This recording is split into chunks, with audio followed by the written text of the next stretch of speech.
আসসালামু আলাইকুম আপুরা, কেমন আছো তোমরা সবাই? আলহামদুলিল্লাহ আমি ভালো আছি। তো হচ্ছে যা ঘরে অনেক সময় অনেক রকম মশলা থাকে না, তো সেই সময় যদি গোশ রান্না করো কীভাবে রান্না করবে সেটা আমি খুব ঝটপটভাবে দেখিয়ে দিচ্ছি। আমি রাত 11টা বাজে গোশটুকু রান্না করেছিলাম।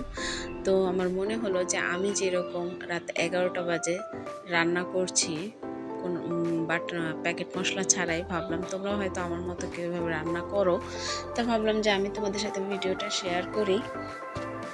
তো আমি দেখো পরিমাণ মতো গোশত নিয়ে সেখানে হচ্ছে এলাচ, দারুচিনি দিয়ে দিয়েছি, তার উপরে দিলাম হচ্ছে পেঁয়াজ কুচি, পরিমাণ মতোই দিবে সব কিছু। সাথে নিচে আদা রসুন বাটা। অবশ্য এভাবে গোশত রান্না করলে মন্দ হয় না, ভালোই লাগে আমার কাছে।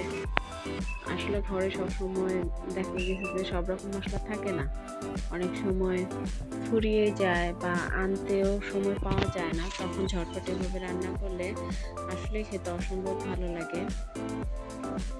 তো আমি হলুদের গুঁড়া, মরিচের গুঁড়া দিয়ে দিচ্ছি, সব কিছু পরিমাণ মতোই দিচ্ছি।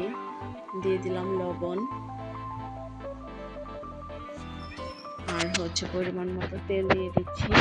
আমি জিরার গুঁড়া, ধনিয়ার গুঁড়াটাও দিয়েছি, স্কিপ হয়ে গেছে। তো সব কিছু ভালো করে মাখিয়ে নিচ্ছি, এভাবে হাতেই মেখে নিব। হাতে মাখার রান্নাটা আসলে একটু আলাদা হয়, অন্যরকম হয়।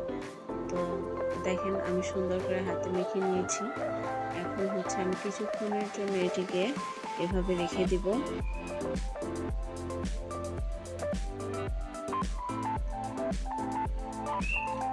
তো ঢাকনা দিয়ে ঢেকে আমি কিছুক্ষণ এটাকে এভাবেই রেখে দিব। তারপর হচ্ছে চুলায় হাঁড়িটা বসিয়ে দিব। প্রায় আধা ঘন্টার মতো আমি রেখেছিলাম।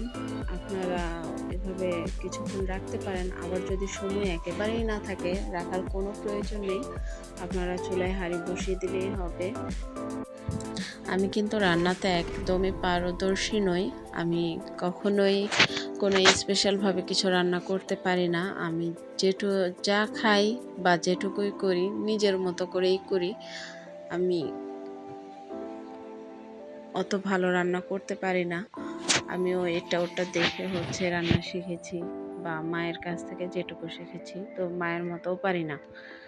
তো যেটুকুই পারি সেটুকুই আমি হচ্ছে আপনাদের সাথে শেয়ার করছি, যে আলাদাভাবে করছি না। আমি রাতে রান্না করছিলাম সেটাই আপনাদের সাথে শেয়ার করছি। তো আমি হচ্ছে গোশে পরিমাণ মতো পানি দিয়ে ঢাকা দিয়ে চুলা জাল ধরিয়ে দিয়েছি। আমি এখন এটিকে রান্না করব। তো আমি অফ ক্যামেরায় ঢাকনা উঠিয়ে নেড়ে চেড়ে দিচ্ছিলাম। তো আপনাদের সামনেও হচ্ছে একটু নেড়ে দিচ্ছি দেখানোর জন্য। তো আমার হচ্ছে রান্নাটা হচ্ছে, তো এভাবে আমি ঢাকনা দিয়ে ঢেকে কিছুক্ষণ রান্না করে নেব মাংসটা ভালো সেদ্ধ হওয়ার জন্য। আর গরুর গোশতটা আমাদের একটু বেশি সময় ধরে রান্না করতে হয়, কারণ এটি সিদ্ধ হতে একটু সময় লাগে। তো দেখেন পানিটা কমে কোন পর্যায়ে এসেছে। তো পানিটা যখন এরকম কমে আসবে, 3 ভাগের 2 ভাগ যখন পানিটা কমে যাবে, আমি হচ্ছে সেই সময় কিছু আলু দিয়ে দেব আমার বাচ্চাদের জন্য, ওরা আলুটা অনেক পছন্দ করে।